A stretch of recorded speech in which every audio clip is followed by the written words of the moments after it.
Yes, I'm David Wilson from the University of Colorado, and I'm going to talk about our ongoing effort to characterize the X-ray and UV emission from exoplanet host stars and turn them into nice spectral energy distributions like this, showing a typical example of our work here.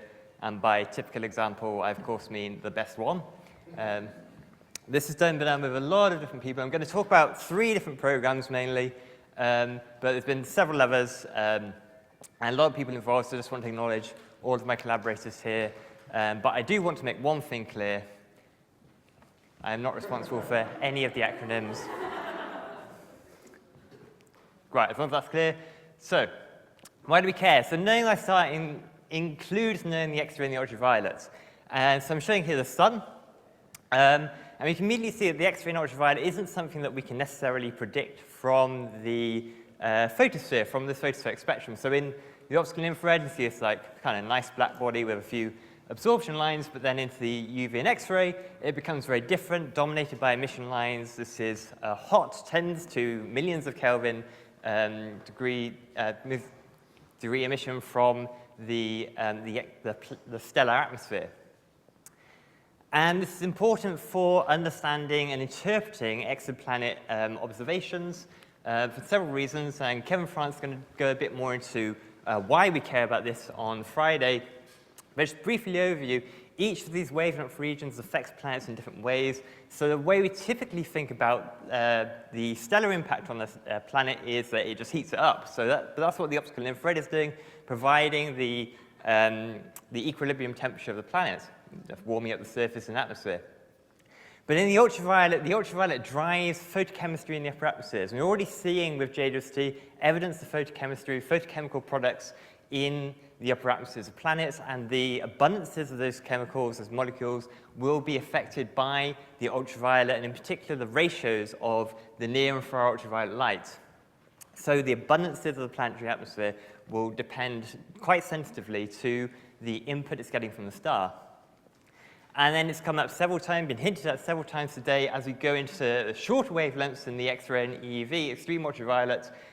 This drives atmospheric escape, or maybe drives atmospheric escape, maybe particles are more heavily involved, but we need to understand this and characterize it so that we can understand things like why is the radius gap, how do we interpret the non-detections of atmospheres we're seeing with JWST. And we have to go and get this data for the stars because other stars are not the sun. So here I'm taking an M dwarf, this is an M0, so pretty tame M dwarf, and scaling it to the Earth equivalent installation distance. So this is what a habitable zone planet around this M dwarf sees.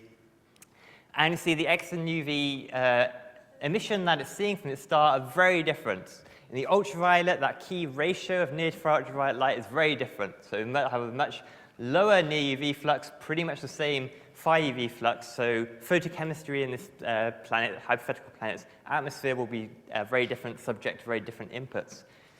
But it might not have an atmosphere at all because in the EUV, we see a flux that is 100, getting some places to 1,000 times higher fluxes than the Earth is receiving from the sun. So this planet is getting blasted. And we need to understand these inputs. And we need to go out, and we can't just assume that these stars are like the sun. And we can't even assume that for sun-like stars. So here I'm taking a sun-like star, exactly the same parameters, almost as the sun. Very similar in the optical and infrared, but then because it's much younger, as we go out into the ultraviolet and extreme ultraviolet, the X-ray, we see fluxes 1,000, tens of 1,000 times higher. So even for sun-like stars, as we're thinking about the future, when we're trying to push up to those higher masses of stars, we still have to go and get this data. And so, as I said, there's been many different programs to go and try and get this X and UV data for exoplanet host stars. So let's talk about a few of the ones I'm involved in. The main one is MUSCLES. So first of our terrible acronyms, which I think I got wrong. I think it's systems, not host stars, but I haven't written it down for a while. And so the original MUSCLES program got and megamuscles combined, tried to get a sample of M dwarfs, trying to cover a wide range of effective temperatures and spectral types, with the idea that for any given M dwarf you might be observing, we would be able to provide you with a star that was similar enough that you could use it as a proxy. And so these are SEDs from megamuscles. And we got that. We got over 20 stars. But what we found was that even if you have very similar effective temperatures and rotation rates for seemingly identical stars, the XUV flux could be quite different. And so we discovered that the gold standard is still, if you're observing a particular planet around a particular star, you ideally want UV and X-ray data of that star. So with that in mind, we started Mussel's extension for atmospheric transmission spectroscopy, or MEATS. And going after every star that JWST observed, took a planet transmission spectrum of in its first year. So first MEATS went after the ERS and G2O targets, and then now we're finishing off mega MEATS, 20 more stars in prep, hopefully this year. There's 10 pages of the paper, we'll see. But that will give us a real range of both, ideally, hopefully we've got stars that everyone can use, but also covering, because JWST is now going to higher spectral types, a really good range of those spectral types that can be used for many different stars if you can't get your own UV data. How do we build them? With a combination of observations and models. So HT, COS, and STIS spectroscopy in the ultraviolet, XMM and Chandra spectroscopy in the X-ray. So note these are big flagship observatories. It's hard to get time on them, so it's hard to do many of these stars. And it's particularly hard because these stars vary, especially the M dwarfs, very variable. So our understanding of how these stars change over time is actually quite limited, because it's hard enough to say, hey, we want to go and get 20 of these stars to start with, to then go back and say, oh, we need to really re-observe them again a few years later to see how they've changed. It's something we don't have a good handle on. And we have an even worse handle on the bits we can't see, so particularly in the extreme ultraviolet, so the wavelength region that is most critical to, for atmospheric escape, we cannot observe. We can't observe it for a combination of interstellar hydrogen absorbing some of it, but also simply there are no EUV telescopes. There haven't been for decades. So we have modeled various different ways of filling in. So we use differential emission measurement models. There's various different treatments, all based in like physical reality, but with very little actual observational data to pin them to. But we're doing our best, and so we now, as I said, we've now got dozens of these systems. Most of them are all off the high-level science page. If you want them, if they're not there, or if you want anything more, feel free to email me. We're very happy to work with everyone. This is just a sample of megamuscles coming up.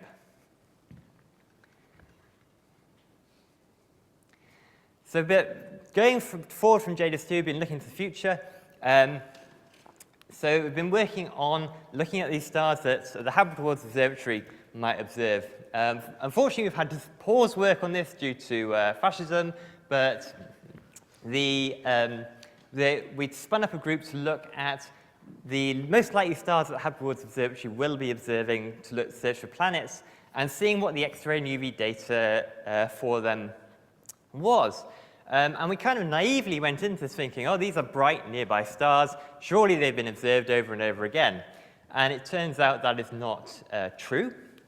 So we collated all the data we could find by observatory, and we found the data very patchy at all. So if I look at HST, which is kind of gold standard here for UV spectroscopy, it's only a few 10 stars out of the kind of 160-odd stars that are probably the best targets for Habitable Worlds Observatory have UV and X-ray data.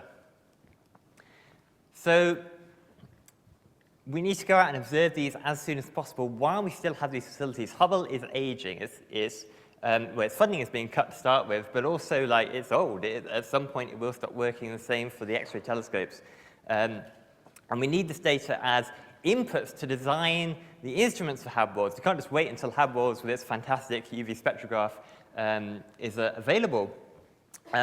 We need to understand particularly the near UV flux in these stars to be able to design the instruments that can go out and observe these exoplanets. So we can't. So our final project to talk about is kind of our answer to that. If we can't get enough data observation time on Hubble, if we can't get the repeat observations we need, and if there are no EUV telescopes at all, the answer is, of course, to build our own. And this is monitoring of activity of nearby stars, ultraviolet imaging and spectroscopy. There's only 2 more acronyms to go. This is a now 20-issue CubeSat that we're building at Colorado with collaboration from INAF in Italy, where we will be able to look at stars simultaneously in the near ultraviolet, the far ultraviolet, and for the first time in 20+ years, in the extreme ultraviolet. And Mantis will do 2 missions. We have JUMP. I can't remember what these stand for. JUMP will simultaneously monitor, as JWST is doing a transit observation, Mantis will monitor the star in real time with X-ray, with EUV, far EUV, and EUV photometry, spectroscopy even, seeing what the star is doing, seeing what effect that might have on the planet observation itself. And then while JWST is doing other science, I assume, Mantis will be monitoring a collection of nearby stars to finally get that empirical EUV data that we need to test all the models that make sure we're correctly building these spectra.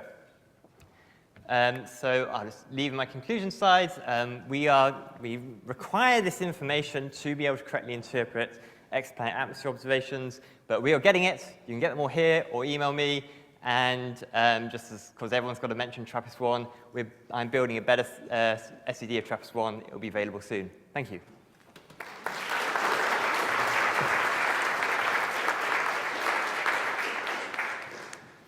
Great. So questions for David?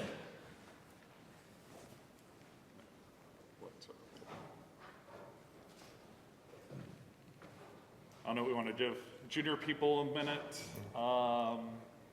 That is more or less elapsing, and therefore let's go to the back first. Hello, this is Mark Swain. I'm at JPL. Yeah. I'm curious, in your existing, and please don't quiz me on which acronym is the right one, but in the existing measurements with HST, if you look at 2 Hubble-observed stars that are of the same spectral type and same rotation rate, Yeah. how different, and you make a different spectrum, what do we see, and how big is it as a function of waveband? It's not, so they tend to be more, they'll be more similar than like any other 2 different stars, but you will have different emission line strengths. And it does seem, we've tried models with putting in like different versions of the same SED for the same star into like JWST simulations, and you do get different atmospheres from the planet out of it. How big an effect that is, I think really requires more testing.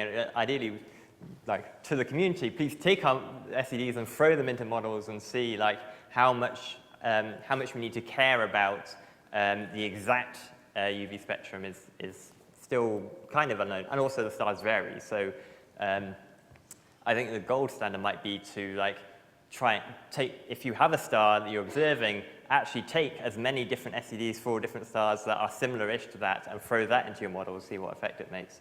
That would be an almost suitable proxy for variability.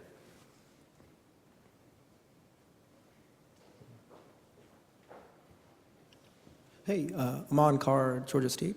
Great talk. I'm wondering if you have multi-epoch measurements of these stars in either UV or X-ray, and if you do you see any variability between the measurements? We have very few of them, and we haven't, to the extent that we haven't really done that experiment much to see.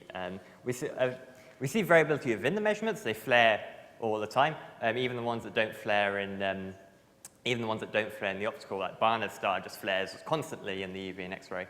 And there are other studies that have done multi-epoch variability, but yeah, it'd be really good to like go back to many of these stars and see how much they've changed just from like snapshot to snapshot. Okay, maybe one more question, David. Oh, sorry.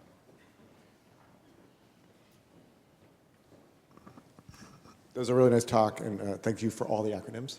I'm curious for for a lot of the older archival data, you know, out of IUE and whatever. Yep. Have you guys had a chance to make an assessment of the quality of those data? Yeah. Yes, so yeah, there was quality checks involved in the work that we're not allowed to talk about, but the IUE is a big question. It could just all be useless, given the systematic problems of IUE. We're trying to rescue it because it did do a lot of work, so it'd be nice to. It has these weird features in its structure. Yeah, and it has like flux redistribution and scattering. So yeah, so that's part like. Yeah, so you can make my statement even worse. Not many of them have been observed, and for the ones that have been observed, in a lot of time the data is pretty useless. So we need to get observing them. Okay, great. And on that note, let's thank David again.